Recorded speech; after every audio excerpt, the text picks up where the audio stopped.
Hello and welcome. My name is Rick Watson, and it's the weekend. I'm happy to be here on the Watson weekend with you. We are trying to give you your weekly dose of e-commerce entertainment. I'm here with my co-host. Hi, it's Jessica Lasesky. Please ignore the weird duck mallard guy I in the love that. background. We're making it work today. I'm hanging in Minneapolis on my way home, but excited to be here with you guys. As long as the duck isn't like trying to peck at you during the show, that would be He a might bad thing. later. He might later. Watch out, guys.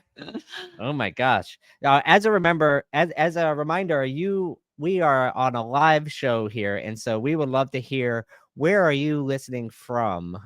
If you could type that in the chat and hit that enter button, mash it down. I'm in New York City. Jess is in Minneapolis. Where are you listening from?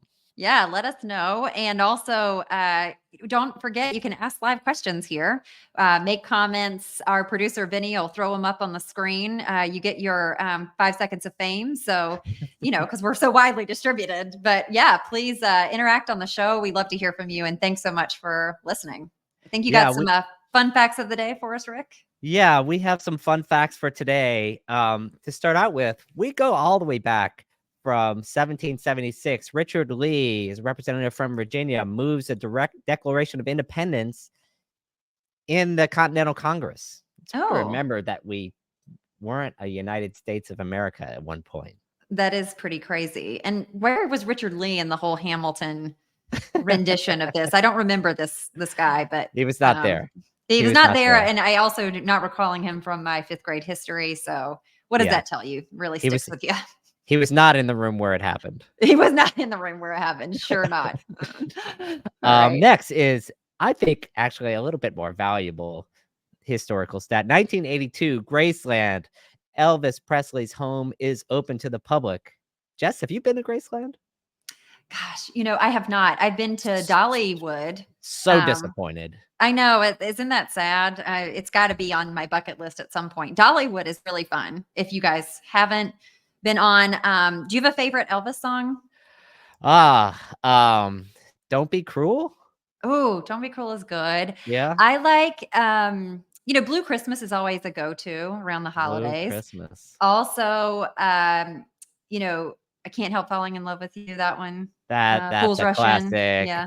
Heartbreak That's Hotel. A classic. Oh, yes. Yeah. That's a really good one.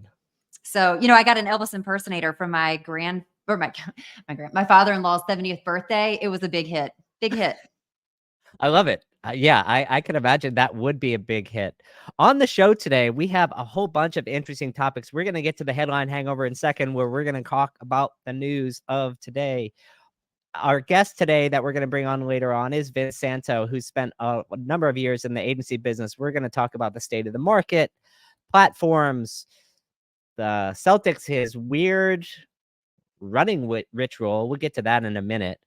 But first, we're going to start with the headline hangover. Why don't you take us away, Jess? I got one for you. I'm a Costco fan, just of the business, the model. And what's interesting is in recent news, they have come out and reassured customers that your $1.50 hot dog is safe. So don't worry, guys. The price of the hot dog and the soda are staying.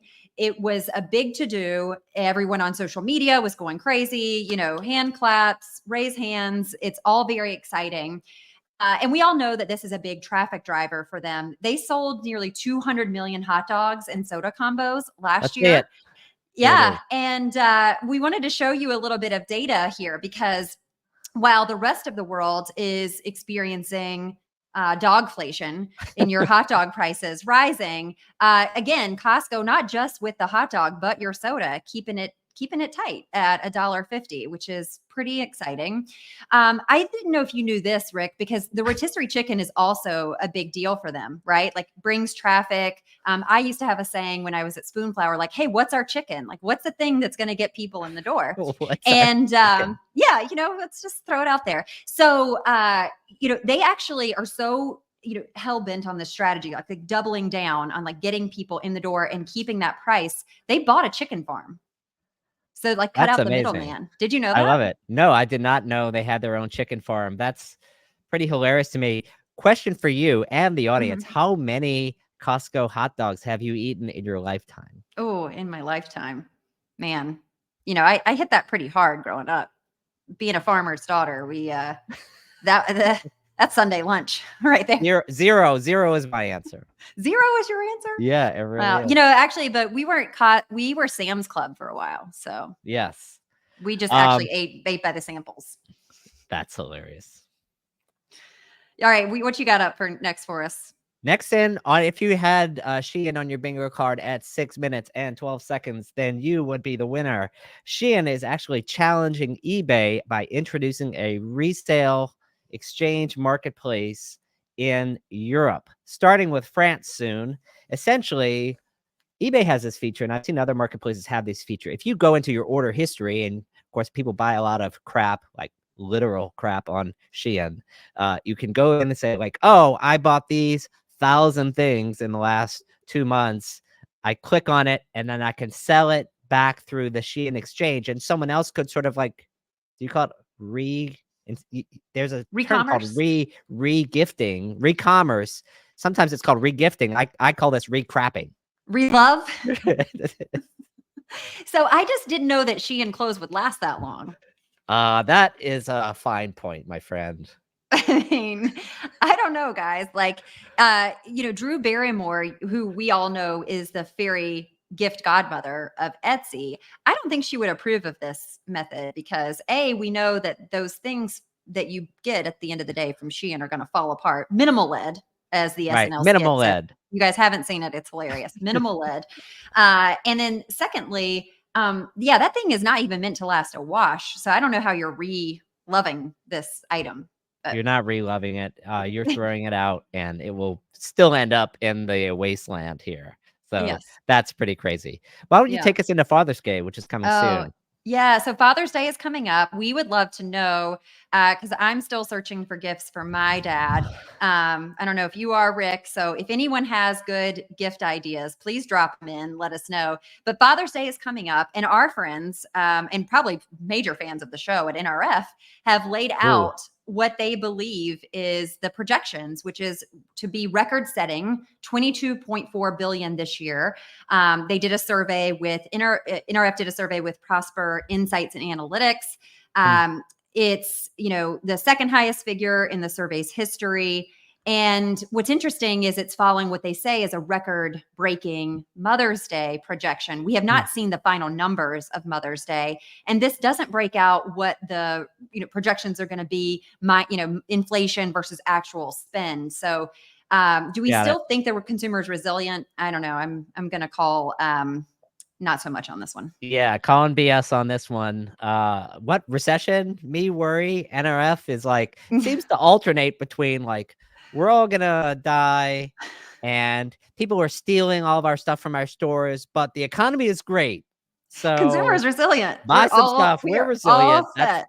That's the word of the I think year. that they're actually maybe professional manifestors, right? If you put it out into the world, it will happen. So Yes. you've got an interesting evolution of shopping that I think you want to talk to us about. Yeah, it looks like there is a sneaky, strange event in New York City where if you want to shop like Bruce Wayne, you will be able to until Monday, June 3rd through June 10th.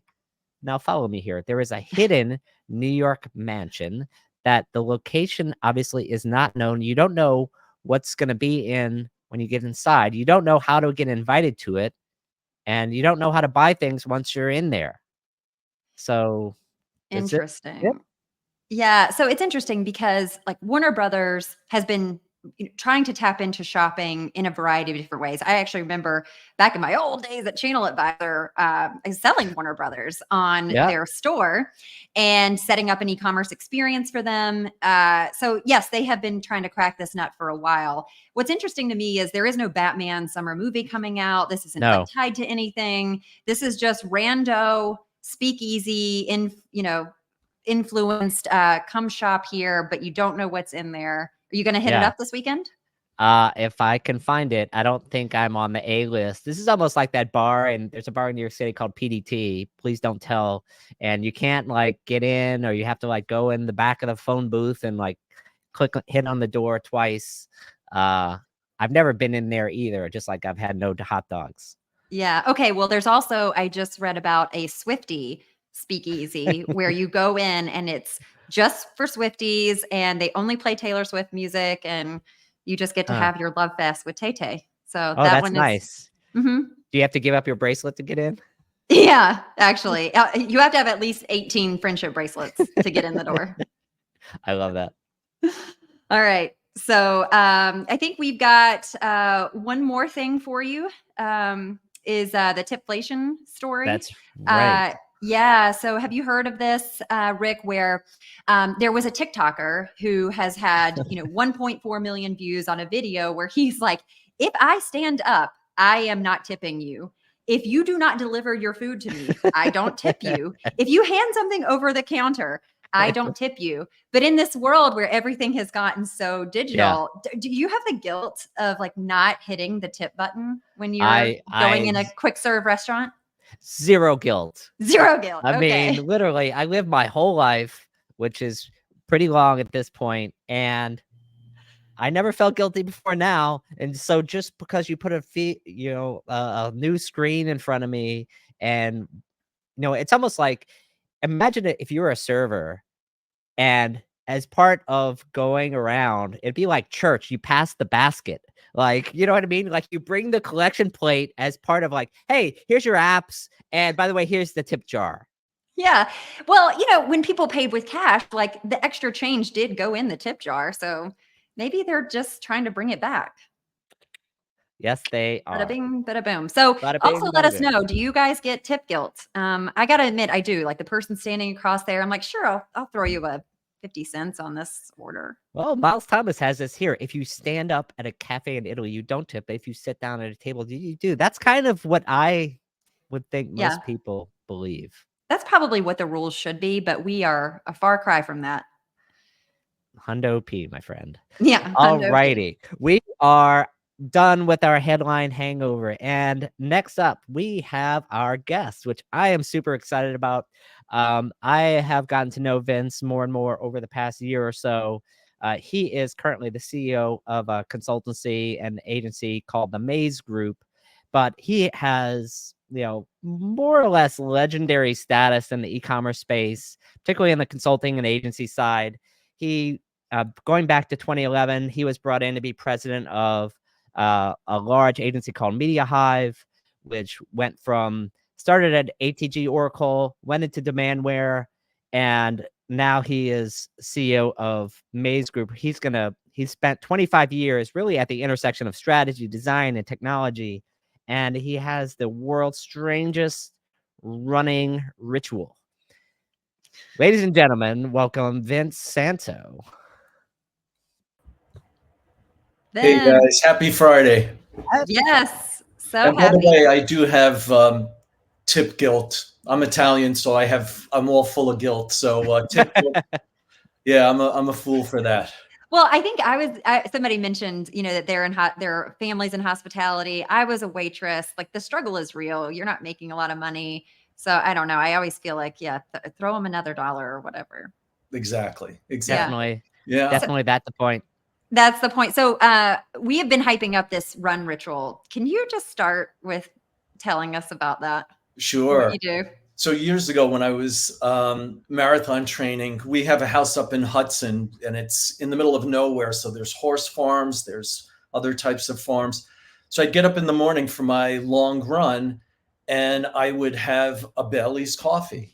And my kids would laugh and say, "What are you doing?" But I What? have to tell you, it takes the edge off like a 15, 20-mile run. Yeah. And no matter how good the music is on your iPhone, Bailey's enhances the experience. So I highly recommend it for those that may be marathon training on weekends. I Hopefully like not it. too much of it. No, just enough so that you taste it and Yeah. it takes the bitterness out of the coffee and the bitterness out of the run for sure. I Nice. highly recommend it. How many marathons have you done? I've done 6, I think. I don't do Wow. it Yeah. anymore. I have a bum knee, but Oh, yeah, Yeah. and my favorite is Chicago because it's in October, it's cold and it's flat, and yeah. Chicago's a great city to run, and Yeah. deep dish pizza and all that. So it's all good. That's a That's good one. awesome. Deep dish pizza will power out as many people as Bailey sometimes. If you have a weird running ritual, we would love to hear about it in the chat. Yes. Um, um, Yeah, so and if you're a that's Bailey's runner, I would love to know. I mean, maybe we You guys start a could like start community. your own little group. Yeah. Like, That's a brilliant these idea. little niche communities. Yep. Exactly. The Ecom Bailey's Coffee Marathon Training Community. You're going to have to acronym that. Too many letters. Yeah. Ah. Oh, how many 14ers? I used to, in a prior life, I did a lot of mountain climbing until I got remarried, and my wife pretty much said, stop doing that. So I took up marathons. Nice. Yeah. it's Now maybe a little bit safer. it's a bit Yeah. safer. Yeah. Yeah. Yeah. Yeah. I mean, look, we're going to start out the show. I mean, I think as part of it, you can talk a little bit about your background and things that you're passionate about. But one of the things that we were talking about in prep was just the state of the market. It seems like for whatever reason, and I was writing about this on LinkedIn earlier this week, everyone's just sort of like waiting around for the quote unquote dust to settle. Meaning like things seem pretty crazy. We're in an election year. Interest rates are going up and down, and employment's going up and down. And like, is this a good year or not? I'm not sure. What can I forecast? And that seems to have frozen everyone. True? Not true? That's definitely what we are seeing. It's the old FUD, fear, uncertainty, and doubt, right? I think sales cycles are getting extended. And what we're experiencing, and I'm CEO of the business, but I'm very involved with clients. That's the fun part of my job more than Yeah. actually running the business. And with a lot of the clients I'm dealing with, they're kind of stuck where I think it's a combination of cost of capital is high with interest rates high, and then all the uncertainty, Rick, that you mentioned with 2 wars, presidential election, unemployment's up, it's down, the market's up, it's down. I think Right. people are uncertain, and that flows right through to consumers buying product, right? Yeah. And I think as a result, clients are just unsure. Do I invest? Do I wait? And, we have a whole advisory business, which is actually doing very well right now, more so than the implementation side, to just help clients think through this. Like, am I on the right platform? We need to save money. Right. We re-platform, but there's a CapEx cost to that. So we're involved in so many of those conversations because I think people are frozen and they're in analysis paralysis, afraid to spend money, but they know if they don't do something, it could impact them in holiday, and they're kind of stuck. Like, what do we do? And we try to unlock that, by crunching numbers, looking at the technology, understanding the business growth vectors, and making suggestions. But what we're seeing is people are just frozen right now, and not a lot is moving. Yeah. I So have if you're a sales rep in the audience, then maybe Yeah. you can maybe feel a little bit better by what Vince is saying. You were going to say something, Jess? Yeah, I mean, there's so many different ways to Yeah. unpack this. I guess I would start first. I have a 2-part question. The first part is it gotten better or worse than, you had 2020, the COVID era, which was crazy. 2021, pull back again. 2022, maybe people uncertain. 2023, people thought it was going to crash. So I was curious if it's better or worse. And then the second part of that question is there anything you're finding that will unlock or make someone move? And so that might be helpful to the audience too. Yeah. It's interesting. 2020, we were 8 people and a dog in an office in Soho, New York. We had, other than the first few months, probably Q2 when COVID, we really started to feel the effects of it. Yeah. But I'd say 2020, we actually had a little bit of a growth spurt. 21, 22, into the beginning of 23, we went up to 50 people and grew. And we virtualized the business. So we have people all across the US. So we started to feel this malaise, shall we say, in Q4 of last year into the first 2 months of this year. And frankly, it unnerves you when you see this, where people are unsure. They're not spending money. Holiday Yeah. 23 wasn't so great. Thankfully, the second part of Q1 of this year, things unlocked and started moving. But as we approach the summer and as we approach the election and all this nonsense going on around the world, I think people are frozen again. And I'm concerned because we're going into the summer months when people take holiday, things slow down. So, yeah, I mean, and I've lived through the internet boom and bust. I lived through the financial crisis. I think this is another one, and it's the hangover effect from all the stimulus pumped into the economy during COVID, which now with interest rates high, although central bank in Canada and Europe lowered rates, we'll see what the Fed does. I think that could be, to answer the second part of your question, I think that's the unlock. It's when people feel safe that there's liquidity. They feel like they're not struggling to pay their mortgage and buy food. I think that's when things will begin to unlock. And I'm hoping in the second part of this year that we see that. The reality is there are a lot of clients running on very antiquated systems. And with everything digital nowadays, if you're not investing, you're going backwards, right? You're either going forward or going backwards. There's no staying put. And that's the conversation we try to have, but also with some analysis of their business model, their financials, to help them, out of this blockage, this mental fear and blockage that they have.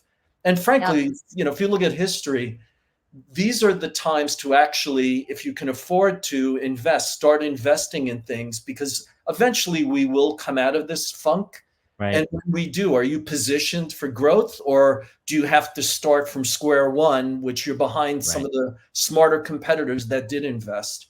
Yeah, I mean, investing through some of these times, history shows, like from a market point of view, if you invest through any market downturn and don't worry about like, oh, do I put my money in or take my money out over a 5-10, any 5-year period in history, you're going to, and I think that's true for e-commerce because the lead times tend to only last for a certain amount of time. People that are visionary and are focused on, if you can't acquire new customers, then you should be focusing on making your existing customers more efficient. Even doing that requires more investment because you need to give them a better experience in order to do that. And so Christopher Bousquet had a different, interesting comment that he meant a second ago. Are we entering an era where people are optimizing for efficiency and cost? I think definitely. Nick Kaplan and I have talked about that last week. He talked about the age of efficiency here on the program, and we preach this to a lot of people. We've talked about it on LinkedIn. Cash flow, cash is king. Cash flow, not just profitability, but cash flow is king, meaning like if you have cash, which is your inventory, if you can turn it faster, then you're going to be better than your competitor. Yeah. First of all, shout out to Chris. How's it going? I mean, I think it's exactly that. If you can afford to invest, it behooves you to do that during this down period, because we will not stay in a down period forever, right? It's what goes up must come down, and what is down must go up. I think at some point that's a new rule of gravity that I just created. But all joking aside, I think we've pivoted because we see clients are not spending as much on implementations. So what we're doing is, as I mentioned earlier, we're providing advisory services. But the other thing we're doing is, how do you get the most out of what you have?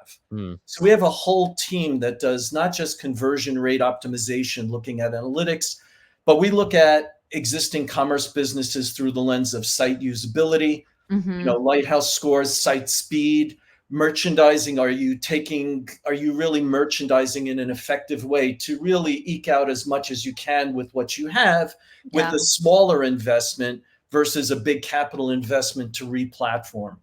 So we're doing more of that these days. And hopefully that then unlocks some of the bigger investment to do what I believe is the right thing to do, whether it's re-platforming or upgrading what you have.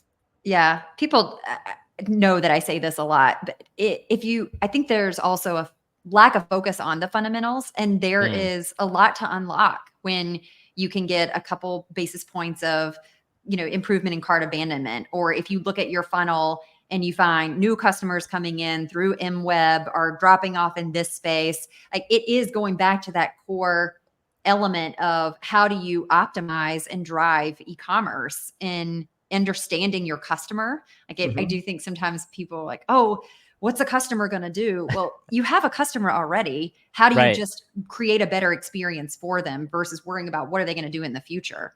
So are you finding that like people are getting some unlocks that way, you know? Some are, Yeah. you know, with our CRO service, and it's like CRO as a service, right? Optimization as a service, as we like to call it. You know, it's a safer way to invest a little bit to get a nice return. And frankly, it becomes almost self-funding The because flywheel, you right? unlock Yeah. some of these things, Yeah. and they do see a financial benefit. It may incentivize them to spend a little more and try a little bit more. So we're seeing incremental improvements with that in our business. But we're sitting on a couple of big implementation opportunities, big migrations, and I think our clients are in analysis paralysis, and we're trying to just not just selfishly for us, but also for them. For them, Help us help you, kind of. Yeah. And that's what we're trying to do, and it's all based on their data and what they share with us in terms of their strategy and their growth, expectations. Yeah, and then I think, look, people are kind of going back to the Clash song, "Should I Stay or Should I Go Now?" It sounds like people are staying. And we did a white paper a few months ago here, and essentially the title of it, shout out to the folks at Shopware that helped us commission it, which is really like the mid-market platform experience right now is a wasteland. Like, it seems like there are a lot of choices, but in actuality, there are like very few choices. And even though the few choices that are there, people don't see the benefit. If you're a CMO and you're going to be in your role for 2 years, are you going to get behind a major replatform that's going to take the length of your tenure? Yeah. I mean, one of the things we talk about is thankfully we have many clients that have us on annual or a couple of year retainer, rather than big bang capital project to, intergalactic migrate. We actually do some of the migration during a run service contract where we incrementally move pieces. And it gets a bit challenging because going from one platform to another or upgrading within the existing, there are a lot of gotchas in there, but that seems more palatable than the big CapEx, go spend a couple of $1 million and migrate. So that's one of the ways we've helped clients think about it, just getting creative. Like, these are tougher times right now. So how do you continue to invest in your business without overextending yourself, but also advance the business? Don't be frozen and kind of stuck. No, that makes sense. And I think some of this gets into the agency market. I mean, what I've observed, and I think you and I and all of us have been in e-commerce for a long time, agencies used to rely on these huge retainers, right? And like, just expect the fact that like, oh, the implementation is great, but who cares about the implementation? That's a one time. I want a big retainer. And as these more agile SaaS platforms come along, there's less for the agency to do because you're not like patching security holes in Magento. Apologies to Adobe. You know what I mean? Like, these things just don't exist anymore like they used to, because you can click a button on an app store and then have a new feature. You don't need the agency to do that half the time anymore. So how do you think, like, we also have a lot of agencies and brands that use agencies in the audience as well. How has the agency business model shifted from your point of view, having started, run, exited? Like, you're the guru of agencies, Vince. I don't know about that, but I appreciate you saying that. One of the things I learned early on, and I worked with a fellow named Bob Burke, who became the CEO of ATG, and when they sold to Oracle, made $1 gazillion, and now he's sipping margaritas on his island somewhere. On a boat somewhere. Not Bailey's? Not Bailey's. No, they don't drink Bailey's in the Caribbean. Too heavy. Okay. But one of the things he said to me, Cream which doesn't sit was well. very simple but profound, is people buy and come back to clients with people they like and people they trust. So one of the things I've always done as part of our ethos in whatever business I've been involved with is just do great work. So of course we want the longer term, long tail retainers, but at the end of the day, it's all about adding value. Because again, people give business to people they like and trust and who they've had success with. So of course we aspire to get the bigger projects, the long tail retainers, but what we mostly look to do is just add value wherever you can. Because clients, unless they're just sitting on their laurels, they want to invest, even in these difficult periods, even if it's small amounts, to just improve the business. And they want to work with partners that, of course, have their own self-interest, but are also trying to help clients, and they trust you. I mean, that's one of the things I'm proud of with Maze, actually. We have clients that have worked with us 3-4 times. They keep coming back for a reason. And what I keep instilling in our team is just figure out how to add value. Let's just add value. And if that's it, if it's a short project, we add value and it's over, so be it. They will come back to us when they have their next challenge to face. That's the advice I would give. And I talked, we have a lot of competitors, but it's pretty collegial. We all speak to each other and kind of commiserate on what's going on and talk sports occasionally, which Rick knows I am always happy to do. But, that's the advice I would give to anyone. Just add value, do the right thing, because karma, it will come back to you. Right. I think those are all good things. One of the things that I'm unpacking from your advice to agency owners, for instance, is diversify. If you're a one-trick pony and saying like, oh, we have engineers and you're a staff aug agency, if they don't need engineers, then you're SOL.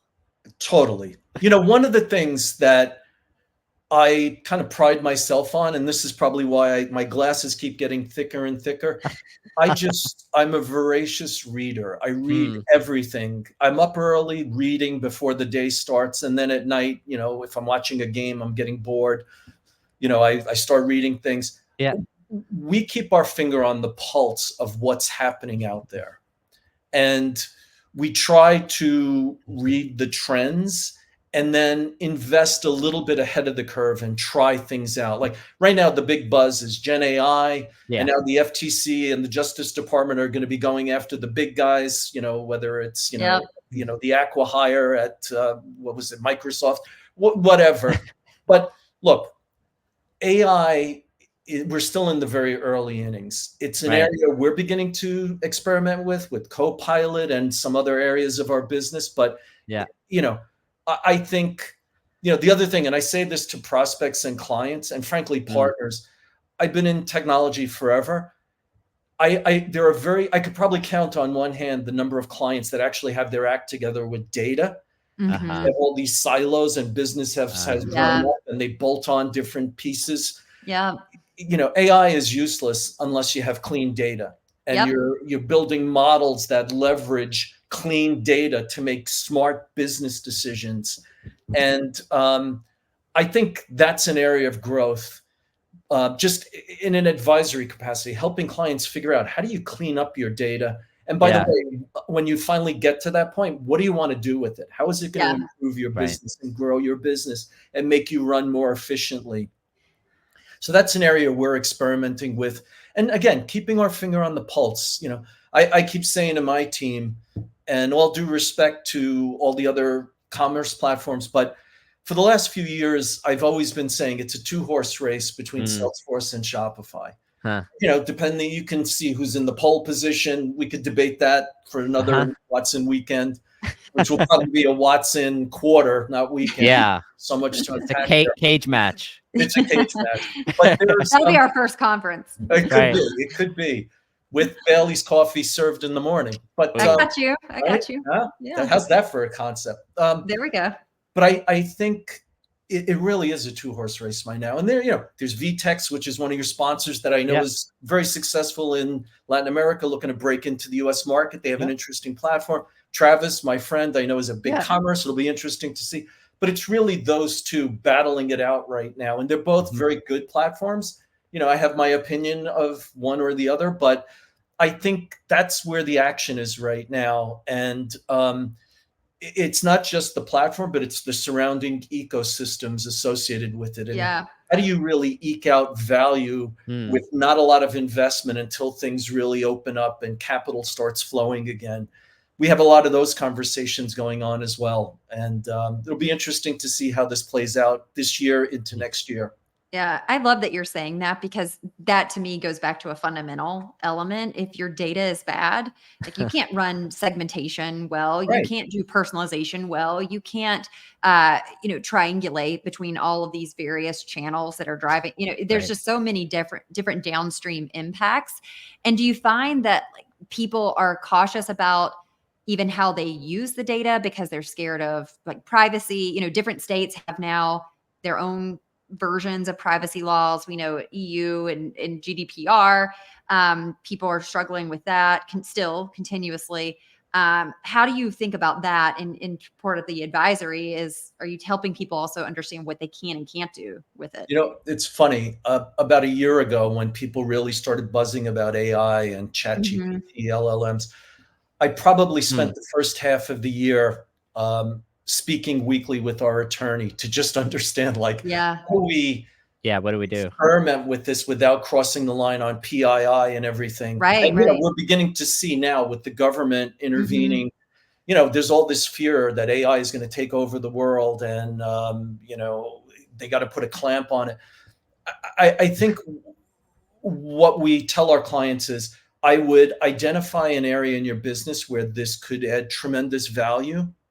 Hmm. The prerequisite is cleaning up the data, which could be a Mhm. year-long project, frankly, just to clean it up. But I would identify some areas and just experiment a little bit and be careful of security, privacy, et Right. cetera, Right. because a lot of these models too, if you're using external data, you could inadvertently expose information, and Mhm. whether you're violating copyright laws with content, we're seeing that all over the place, right? With the deep fakes. So I Yeah. don't, I think we're still in the early innings. I think, being in the industry all these years, Yeah. technology innovation absolutely leads, and then government regulation and law Right. kind of lags behind. And I think Yeah. that's where we are right now. I would say proceed with caution, pilot, try things out, be careful, be really careful, drink a lot of Bailey's coffee, and just, Go for runs, clear your head. yeah, clear your head, go for a run, drink some Bailey's coffee, and see where it goes. This is great. I mean, this is, I think, amazing advice with regards to AI. Get your data cleaned up before you can expect miracles. I find there's no silver bullet, people. And I think that is missed by a lot of clients. Do you think the hype is just designed by, speaking of trust and sales reps, do you think the hype in AI is just perpetrated by sales reps to create FOMO, to like, hey, you're going to need this, trust us, and then you implement it? Does it really create trust if you don't have the data to power it? You know, Again, as I said earlier, watching the trends and then trying to figure out which ones have legs and don't. Like my daughter, she and her boyfriend are mining Bitcoin. And I'm like, she's like, Dad, you got to Wow. invest in Bitcoin. I didn't, thank Right. God, although a lot of friends have made a lot of money. I think AI is not a flash in the pan. It's not Yeah. one of those, ephemeral things that Yeah. it's got a It's lot been of around bells for and whistles. decades already, Right. I right? mean, I actually did work with AI like 100 years ago in For grad sure. school, but we were working with mainframes, which, this has more capacity than what I was working with. So you couldn't do much with natural language processing. But I think because of the inexpensive nature of computing power, I mean, you Right. look at what NVIDIA is doing, they're like Oh my $1,200 gosh. a share, which I could have bought at 6. So I'm kicking myself. But that's another conversation. Speaking of investments. Speaking of, Yeah. but I think, where was I going with this? I think we're in the early innings of AI. I think this is a trend that will not go away, but I think Yep. there's a lot of overhype right now. Right. And it's going to take a couple of years before people actually figure out how to use it effectively, Yeah. how to clean up most of their data so you don't have bad data making decisions. And, then you have hallucinations with the data. I think it's going to be a while, and I think the government's going to clamp down on this because of anti-competitive concerns. Mhm. But I do think AI is not one of those flash in the pans. I think it's here to stay, and it will have tremendous value for businesses. It's just, I think that's the next growth vector for a lot of agencies out there working with big data and how Yeah. to really leverage these models for effective business impact. That's my read on it. Yeah, I think that's good advice. I do believe that there is a lot of foundational data work that needs to happen, and then you can build models based on that data. And then, and only then, can you then use AI with those models in your customer workflows and to benefit the lives of customers, which is this is supposed to be all Supposed to be what about. it's all about, 100%. Well, right. That's what we've been talking about personalization for 100 years. Forever, Yes. Since forever. the discovery of fire and the wheel, right? And and look, there are some use cases. We're actually using, some AI in very basic things, Uh-huh. and it's helpful, right? Right. My wife, I don't think could write, a brief without Gen AI, right? I mean, Right. so we're seeing a lot of these things, and but I think the real big use cases that will have dramatic business impact, positive Right. impact, we're not there yet, and we're probably Right. not going to be there for a while, my opinion. Yeah. Yeah. No, that I think that's good. This has been a fantastic conversation. I'd love to hear, like, if you have any last words for us, like advice for the audience. If you're a brand, like getting out of this frozen, I go back to the beginning a little bit. You feel frozen, you're doing too much analysis. What should they do instead? I would I would look into the future a little bit and say where we are right now, we're stuck. We're financially constrained. Customers are not buying. I would try to look a little bit beyond that and say, with whatever resources we have available now, Mhm. what are the things we could do in anticipation that we will come out of this funk? Mhm. And how do I pilot things, experiment, maybe make small investments? Because at some point we will come out of this. I don't know Right. when, but we will. And how do we position ourselves for what comes next? Because it's always, it's up and down, right? We're in a funk right now. Right. We're going to come flying out of the gates at some point. I think when the Fed lowers rates, whenever that is, that's when the floodgates will open and people will start spending. So what could you do now with whatever resources you have to at least position yourself for when To things be do ready. to be Yeah. ready and Yeah. know where you want to invest those dollars, where you could get the biggest bang for the buck. Yeah, I mean, prioritize. There was a Jack Nicholson movie that we probably both remember. Like, what if this is as good as it gets? Like, you're not promised that things are going to get better or worse, and so even if you assume things are going to stay the same, you need to be investing because Yeah. you have to improve the experience of your customers if you want to grow the business. You're not going to grow the business by waiting. Well, that's it. If you're not going forward, you're going backwards. I don't think there is such a state of just stay Stand put, still. Yeah. hunker down and wait for everything. You're either creeping backwards or Right. you're moving forward, even Right. creeping forward a little bit. Mhm. Status quo gets you mediocrity. You got to figure out what to do. And again, I get it. There's constrained resources, constrained budgets. There's been a ton of layoffs. With whatever you have, how do you experiment and pilot certain things so that you're positioned for the future? That's what we're doing in our business, and that's the advice I would give to anyone that's running a business today.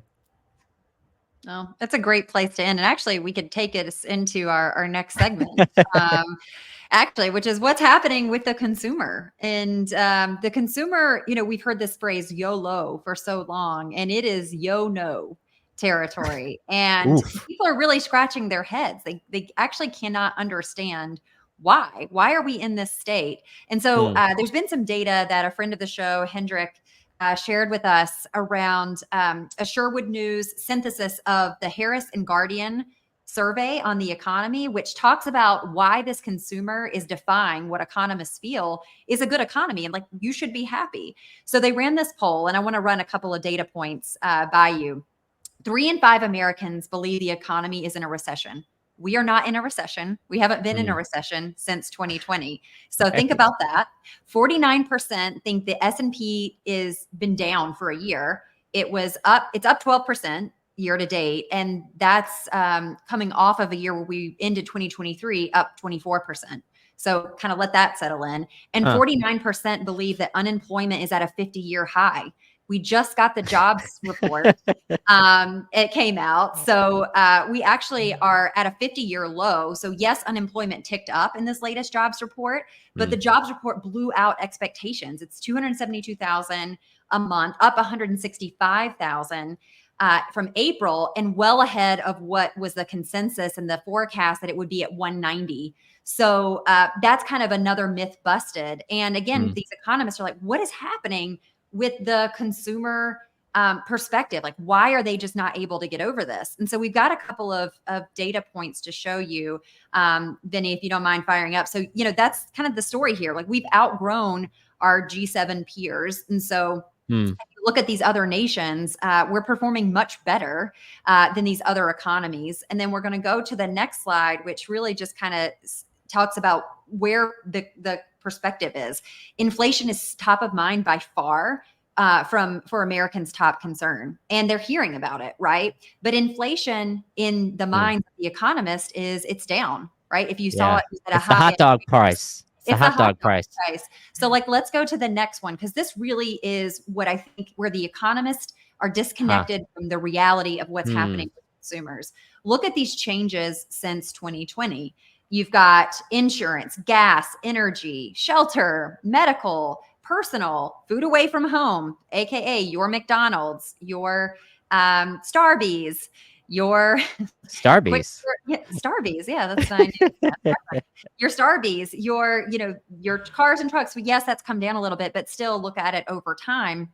I mean, just McDonald's alone has admitted their Big Mac is more expensive, and food is up 34% since 2019. So I think that's the interesting thing here is we have this disconnect between what economists are saying and what consumers are experiencing that really shakes out to where we are.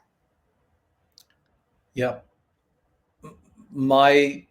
For what it's worth, my opinion on this, 2 words: social media. We're in an election year, so there's a lot of misinformation out there. I think the Biden administration has not done a great job convincing people that things are not as bad. What was it? The Clinton administration, which it's the economy, stupid. Right. The numbers are not as bad, but there's a large percentage of the population that's not experiencing it. I think people that work in technology, commerce, digital marketing, that's not the majority of the population. And I think there are a lot of people that are really experiencing the hardship, and it's not, these numbers mean nothing to them because they're not seeing it in their paycheck, in their lifestyle. And the other thing is what they're getting inundated with on social media and from the politicians. Things are bad. Like, oh my God, the sky is falling. Things are really bad here. And I think that's why there's this major disconnect between what the data is telling us and perception and the mood of people in the economy. Yeah, I think you mentioned it's the economy, stupid. That's he's from my home state, the Raging Cajun, James Carville.